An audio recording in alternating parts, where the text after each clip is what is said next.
Okay, remember that they're changing my voice. So this video is about Ezekiel 5. Now, son of man, take a sharp sword and use it as a barber's razor to shave your head and your beard. Then take a set of scales and divide up the hair. When the days of your siege come to an end, burn a third of the hair inside the city, take a third and strike it with the sword all around the city, and scatter a third to the wind. Okay, so they're supposed to burn a third of the hair, take a third and strike it with the sword all around the city, and scatter a third to the wind. For I will purpose them with drawn sword.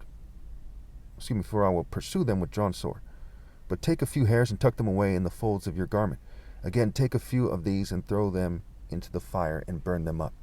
A fire will spread from there to all Israel. So the garment has to do with whether you're wearing the fine linen that stands for the righteous acts of the saints, whether you have the armor of God on, whether you've wrapped yourself in zeal as in a cloak, or whether you're doing the wrong thing, the anti-version of those things. Okay, the opposite. And so since they're doing the opposite from the source of that evil, all it takes is a few of them, right, to convey the source of that evil to a receptive crowd, and the whole city is on fire, figuratively speaking, their souls are burning, what have you. Again, take a few of these and throw them into the fire and burn them up. A fire will spread from there to all Israel. This is what the sovereign Lord says. This is Jerusalem, which I have set in the center of the nations, with countries all around her. Yet in her wickedness she has rebelled against my laws and decrees more than the nations and countries around her. She has rejected my laws and has not followed my decrees. Therefore, this is what the sovereign Lord says. You have been more unruly than the nations around you and have not followed my laws, or not followed my decrees, or kept my laws.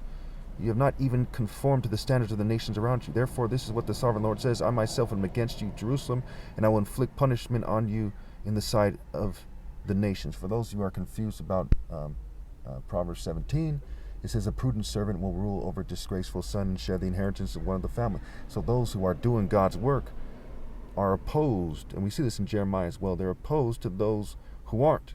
So it can be a Gentile doing God's work and every single last Jew not doing God's work, which is what we have going on right now. And so everyone else on the planet, but my parents, they're in rebellion against God. My parents are blameless, and I'm the only one obeying God. And there's something to be said about my brothers, with emphasis on my little brother. Older brother's more reckless. It's caused me a lot of stress and harm over the years. The story for another day here. Okay.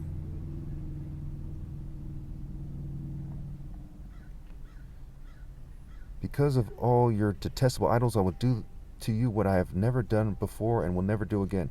Therefore, in your midst, parents will eat their children will eat their parents. I will inflict punishment on you and will scatter all your survivors to the wind. So parents will eat their children and children will eat their parents, right? So why will he never do it again? So why is God telling them in a way that they know what his future plans are? That suggests that they should know what his future plans are. Okay, he's saying that he won't do it again. Well, how do they know that they're not going to sin anymore? These are people who have been in rebellion for a long, long time. They've seen all kinds of miracles and punishments come their way, all kinds of sound logic. It's because they're going to be gathered up spiritually and they're going to leave this planet, right? Jerusalem in the spiritual realm is the mother, not in this physical realm. There's going to be a new earth in the spiritual realm where Jerusalem in the spiritual realm is going to come down to that earth in the spiritual realm. That's why it's being explained this way. It's being explained as after this massive event, that's it. The people on this planet in the flesh will be cut off. That's why it says he'll never do that again, because it's not a possibility. When people are in the flesh, the flesh can make them sin. Their kids can come out a certain way, they can sin, what have you. And they're not supposed to sin. They're supposed to overcome the flesh. So they won't have the flesh anymore. And that's what it also says in Paul's letters, right? There'll be a new spiritual body for the spiritual realm. Okay.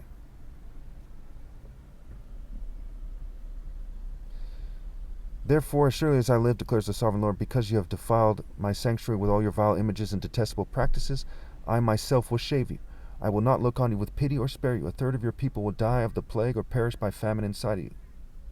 inside you. A third will fall by the sword outside your walls, and a third I will scatter to the winds and pursue with drawn sword. Then my anger will cease, and my wrath against them will subside, and I will be avenged. And when I have sent my wrath on them, they will know that I, the Lord, have spoken in my zeal. So some will have a famine of not having the words of God. I mean, all of them will. But some will have that emphasized. Some will have it emphasized that the Spirit of God will come and strike them down. You know, maybe a righteous person comes around. Maybe they have some kind of vision. Maybe they're reading the Torah, the Tanakh, the Bible, what have you. Okay, so, and the wind will scatter them, right? They won't be whole in more than one way. They won't come together as righteous people doing God's work, and there's drastic consequences when that doesn't occur.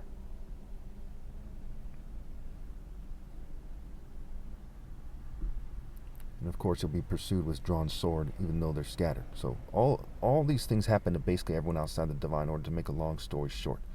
And it kind of mixes together, right? Like the yeast, the teaching of God is like the yeast, of God versus the Pharisees, right? Where it spreads throughout the dough, what have you. So the whole kind of group, is punished, all the inhabitants of the earth. Then my anger will cease, and my wrath against them will subside, and I will be avenged. And when I have spend my wrath on them, they will know that I, the Lord, have spoken my zeal. I will make you a ruin and a reproach among the nations around you in the sight of all who pass by.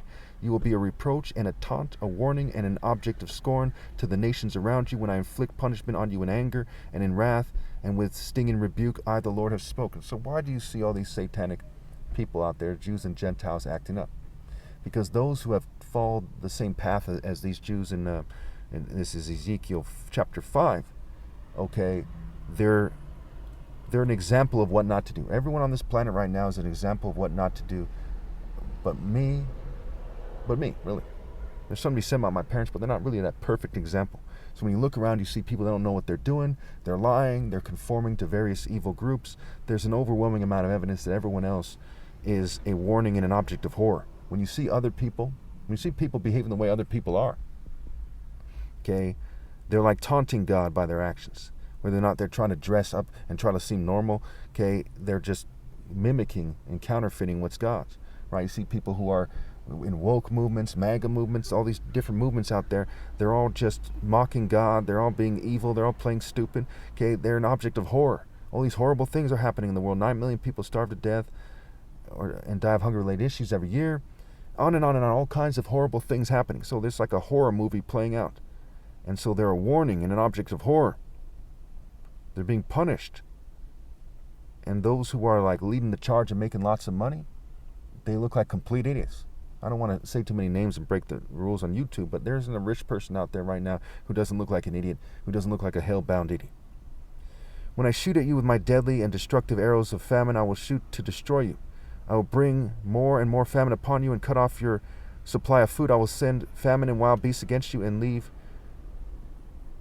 they will leave you childless. Plague and bloodshed will sweep through you, and I will bring the sword against you. I, the Lord, have spoken. And remember, his arrows are connected to the lightning. Okay? The lightning of God striking the enemies of God. Lightning is a pattern in nature that shows that God is not playing with people, that God has a way to punish people, that there's all kinds of dangers in nature that make it clear that God can easily punish people, and potently in the spiritual realm as well. And so the lightning is being compared, the spiritual punishment is being compared to lightning, which is being compared to arrows.